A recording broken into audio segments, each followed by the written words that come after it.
അങ്ങനെ നമ്മൾ പള്ളിക്കകത്ത് കയറിയേക്കുവാണ്. പള്ളിയിൽ കയറിയപ്പം കുറച്ച് കഴിഞ്ഞപ്പോഴാണ് ഈ രൂപങ്ങളും കാര്യങ്ങളൊക്കെ വന്നത്. വലിയ രൂപം വന്നില്ല. ഇങ്ങനെ സബ്ബായിട്ടുള്ള ഓരോ ഗ്രൂപ്പ് വൈസ് നമ്മൾ BCC ഗ്രൂപ്പിൻ്റെ ഗ്രൂപ്പിലുള്ള മാതാവിനെ കുറേ ഗ്രൂപ്പുകാർ കൊണ്ടുവന്ന് ഓരോ മാതാവിനെ ഓരോ രീതിയിൽ ഒരുക്കി കൊണ്ടുവന്ന് അതുപോലെ തന്നെ നമ്മൾ കാറ്റിസം പിള്ളേർ ജപമാല ഉണ്ടാക്കുകയും ചെയ്ത് ജപമാലയാണ് ഈ കാണിക്കുന്നത്. ഞാനിത് റൊട്ടേറ്റ് ചെയ്ത് ഇട്ടിരിക്കുകയാണ്. നിങ്ങളത് റൊട്ടേറ്റ് ചെയ്ത് കാണണേ. എന്നാലും നമുക്ക് കറക്റ്റ് എന്ത് കാണാൻ പറ്റത്തുള്ളൂ. അങ്ങനെ ഓരോ ക്ലാസ് വൈസ് നമ്മൾ മാതാവിനെ ഒരുക്കുകയും ചെയ്ത് പിള്ളേർ ജപമാല ഉണ്ടാക്കുകയും ചെയ്തു. അങ്ങനെ കുറേ ഉണ്ടായിരുന്നു. അങ്ങനെ പള്ളിക്കകത്ത് നമ്മളത് കയറി കഴിഞ്ഞ് നമുക്ക് ആരാധന ഉണ്ടായിരുന്നു. ആരാധനയുടെ വീഡിയോ ഒന്നും ഞാൻ എടുത്തില്ലായിരുന്നു. അങ്ങനത്തെ ഈ കൊന്തയുടെ നല്ല രസമുണ്ട്. അത് കാണാൻ തന്നെ പല പല കളറിൽ കൊന്തയൊക്കെ ഉണ്ടാക്കിക്കൊണ്ടുവന്ന് നല്ല രസമുണ്ടായിരുന്നു. അപ്പോൾ അങ്ങനെ ഒരുപാട് ആൾക്കാരുണ്ടായിരുന്നു. നമുക്ക് പള്ളി ഭയങ്കര ക്രൗഡായിരുന്നു. ഞാൻ മറ്റേ സീറ്റൊന്നും കിട്ടത്തില്ലായിരുന്നു ഇരിക്കാനൊക്കെ.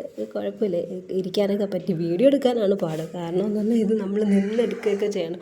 അങ്ങോട്ടൊക്കെ പോയി എടുക്കാമെന്ന് വെച്ചാൽ പറ്റത്തില്ല. അപ്പോൾ അത്രയേ ഉള്ളതാണ് വലിയ മാതാവ്. അങ്ങനെ നമ്മളെല്ലാം കഴിഞ്ഞ് പായസം ഉണ്ടായിരുന്നു. പായസം കുറിച്ച് തിരിച്ചു.